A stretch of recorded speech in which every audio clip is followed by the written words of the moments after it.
Segala kegiatan yang berbau dengan produktivitas itu sudah gue jalankan di laptop gue.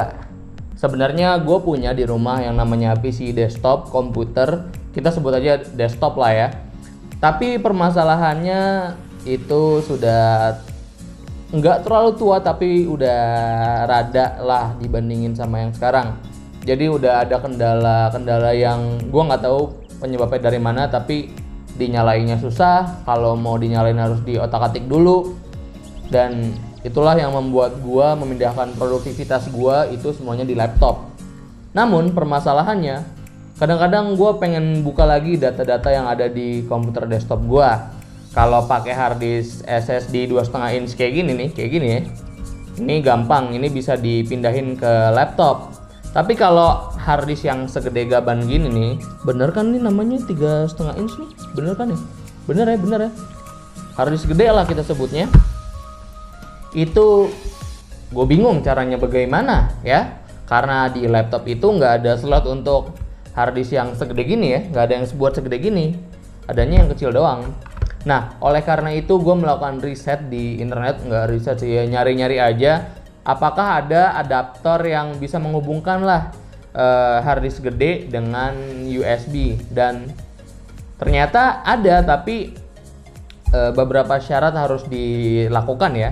Misalnya kalau kita mau menghubungkan harddisk atau SSD 2,5 inch kayak gini ke laptop via USB, itu adaptornya ada banyak dan rata-rata bentuknya cuman seperti ini aja, cuman kecil tok gini. Caranya gampang banget nih, tinggal dicolok ke konektor SATA-nya, lalu port USB-nya tinggal dicolok deh ke laptop kalian. Namun yang gede ini yang PR gitu, jadi syaratnya itu harus menggunakan yang namanya power tambahan. Jadi nggak bisa dicolok kabel adapter SATA langsung gitu yang gue cari di internet ya. Oleh karena itu gue membeli yang namanya adaptor sekaligus dengan jadi gue membeli adapter sekaligus dengan adaptornya ya untuk listrik ya. Jadi fungsi adaptor ini untuk memberikan sumber daya ke harddisk ini supaya bisa muter dia piringannya, dan ini penghubung konektor ke kabel USB. Sebenarnya ada opsi lain, yaitu membeli sebuah docking, tapi itu harganya 2 kali lipat lebih mahal ya, bahkan 2 kali lipat lebih dari adapter kabel kayak gini. Walaupun secara bentuk mungkin lebih menarik ya, tapi karena gue pengen coba-coba aja dulu, maka beli yang kayak gini aja nih, yang sederhana dulu lah. Oke, seperti yang gue bilang tadi, kalau yang SSD kayak gini gampang ya, kalian tinggal hubungkan konektor SATA-nya yang di sini ke konektor SATA yang ada di adapter, tinggal colok, ya, terus kalian masukin deh ke laptop. Pura-pura aja ya nih. Cara kerjanya sesimpel itu. Nah, kalau yang ini rada repot. Kita pinggirkan dulu. Yang ini kalian harus hubungkan dulu ke listrik. Jadi kabel adaptor ini nih kita hubungkan ke lubang ini nih. Ada lubang di belakang sini. Sebenarnya nggak ribet sih, cuma tambahan doang ya, tapi gua aja yang lebay gitu. Oh ya, kalau nggak salah dock untuk harddisk itu juga perlu kabel power juga ya. Jadi ya sebenarnya mirip-mirip, tapi kalau yang dock itu ada dockingnya aja, jadi dia kayak bisa diberdiriin gitu, diklek kayak Nintendo zaman dulu, dan mungkin suatu saat kebeli kalau dibutuhkan banget. Tadi udah gua hubungin ini belakang sini ya, adaptor ke adapter ya. Terus kalian tinggal colok ke SATA yang ada di harddisk gede nih. Kita colok terbalik ya, kita colokin ya, lalu dicolok ke laptop.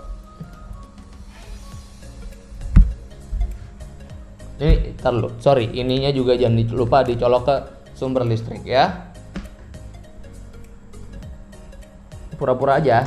Nah, Ya, jadi sebenarnya caranya sesimpel itu dan gue sangat excited ya, sangat bahagia lah karena data-data yang gue miliki ya, kan komputer waktu itu belinya SMA, jadi data-data ketika SMA beberapa masih ada, foto-foto zaman dulu yang gue lupa jadi keingat lagi gitu.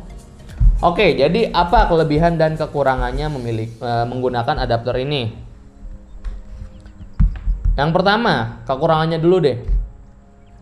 Kekurangannya bahannya sangat kerasa ya, ini bahan plastik gitu dan konektor SATA-nya nih warna birunya ini. Ini itu rasanya kayak nggak terlalu bagus gitu. Ya mungkin bisa bagus kalau dia eman-eman, tapi nggak yang kayak rugged gitu loh build quality-nya. Terus kekurangan selanjutnya ya kabel ribet, kecil, takut putus. Kalau ini putus ya udahlah, gimana lagi, pasti rusak dong. Kecuali kalian mau sambungin lagi pasti ribet. Dan ini di kata sellernya jujur banget, kalau harddisk kalian health-nya harddisk piringan kayak gini ya, bukan SSD, itu health-nya di bawah 70% apa pokoknya yang kondisinya kurang bagus itu katanya susah untuk koneksi. Dan gue mengakui bahwa kabel yang ini itu kadang-kadang sering disconnect gitu. Pas awal-awal enggak, tapi lama-lama lumayan sering disconnect. Gue sih berharap ini cuma terjadi di unit gue doang, soalnya beberapa ada yang bilang nggak connect sama sekali malah, tapi banyak juga review yang bilang bagus. Tapi kalau punya gue ini ya begitulah ya, ini juga cuman percobaan pertama dan harganya murah. Nah kelebihannya ini harganya murah. Adaptor sama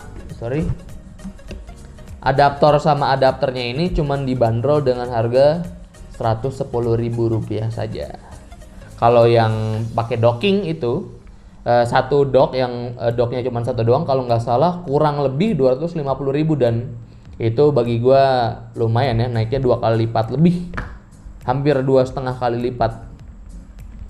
Ya kalau untuk kesimpulannya, kalau kalian mau pakai ini dengan jangka waktu yang panjang dan mau difungsikan sebagai dicolok terus ke laptop, kayaknya jangan deh. Soalnya dari yang gua rasain sering disconnect dan itu ngebetein, dan mungkin ada dampak negatifnya ke harddisk, gua nggak tahu juga ya. Tapi kalau harddisk kayak gini teknologi jadul sering putus-putus kan gimana gitu. Kalau SSD ya sudah lah ya. Simpulannya, apakah worth it untuk dibeli, apakah layak untuk beli? Tadi kalau kalian mau coba-coba doang nih, kalau kalian mau sekali-sekali pakai monggo, dan kalau kalian mau long term gue menyarankan beli dock aja, atau mungkin kalau ada rezeki gue beli docknya deh ya. Thank you yang udah nonton sampai habis. Kalau kalian suka kalian boleh like, kalau kalian nggak suka kalian boleh dislike aja. Kalau mau komentar, mau nanya sesuatu, silakan komen, insya Allah gue jawab dan share ke teman-teman kalian kalau kebetulan butuh kayak beginian ya. Kayak gue komputernya lagi begitu, terus pengen buka-buka data-data untuk nostalgia, monggo ya. Semoga saran gue bermanfaat. Sampai jumpa di konten coba-coba selanjutnya.